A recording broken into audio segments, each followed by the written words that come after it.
अस्सलाम वालेकुम प्यारे दोस्तों और बच्चों। आज की कहानी का नाम है हैरान कुन वाकया। हमारे गांव की जमीनें सिर्फ जुलाई सावन के महीनों में बारिशों के रहमो करम से आबाद होती। अगर बारिशें ना होती तो सारा साल का इंतजार मायूसी में बदल जाता। कभी तो इतनी बारिशें होती कि गांव में सैलाब आ जाता। फिर भी हम सब्र और शुक्र से जिंदगी गुजार रहे थे। हमारा गांव मगरिब के बाद वीरानी का मंजर पेश करता था। शाम होते ही हर कोई घरों में चला जाता और सुबह तक बाहर ना आता। इसकी वजह ये थी कि गांव में दिन को इंसानों और रात को जानवरों का राज होता। अगर हमें बवक्त मजबूरी निकलना भी पड़ता तो हम नकारा बजा कर सबको खास जगह पर इकट्ठा करते और फिर इस मसले का हल मिलकर बैठकर निकालते। इसी तरह दिन गुजर रहे थे। एक दिन मेरे चचा ने घर का तमाम पुराना काड़ कबाड़ निकाला और इसे जाया करने की नीयत से एक वीरान जगह पर जलाने के लिए ले गए। इस वक्त शाम हो चुकी थी। मेरे चचा ने मगरिब की नमाज पढ़कर कबाड़ जलाना शुरू किया। गर्मियों के दिन थे। तकरीबन घंटा या 1.5 घंटे कबाड़ को जलाया। अच्छी तरह जलाने के बाद आग पर मट्टी डालकर बुझा दिया। क्योंकि गांव में लकड़ियां और घास फूस वाफिर मिकदार में मौजूद थी, लिहाजा खतरा होता है कि कहीं कोई चिंगारी उड़कर गांव में तबाही न मचा दे। मेरे चचा घर वापस आकर सो गए। हम बिजली न होने की वजह से साल का ज्यादा हिस्सा बाहर सोकर गुजारा करते थे। जब मेरी चच्ची सुबह को नमाज पढ़ने के लिए उठी और वजू करके कमरे में जाए नमाज लेने गई तो देखा दरवाजा अंदर से बंद है। उन्होंने धक्का भी लगाया लेकिन दरवाजा ना खुला। मेरी चच्ची ने चचा को उठाया कि अंदर कोई है। चचा उठे और दरवाजे की तरफ बढ़े और उन्होंने दरवाजा खोला तो वहां एक अजीब शख्स नजर आया जो दरवाजे के आगे बैठा हुआ था।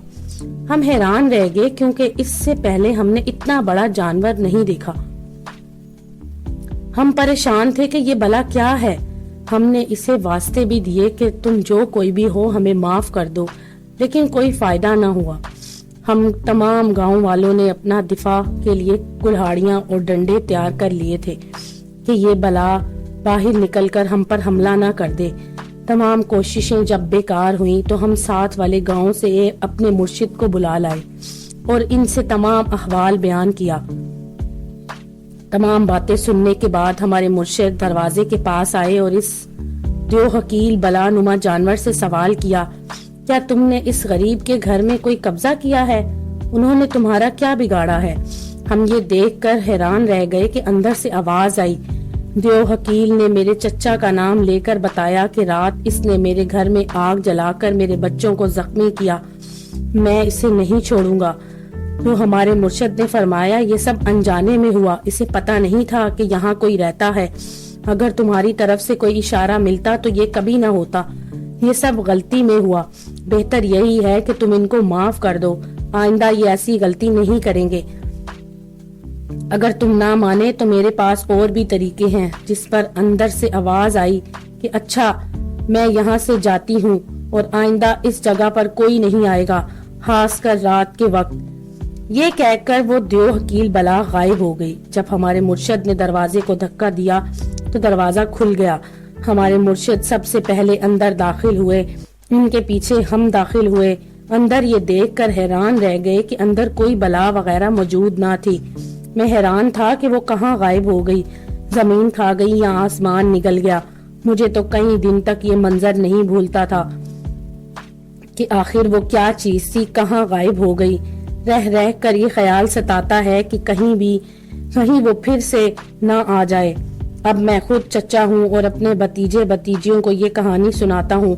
कभी कभी वो भी डर जाते हैं।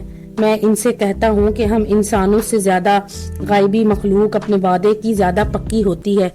तो दोस्तों, अगर आपको ये कहानी पसंद आई तो मेरे चैनल को लाइक और सब्सक्राइब जरूर कीजिएगा।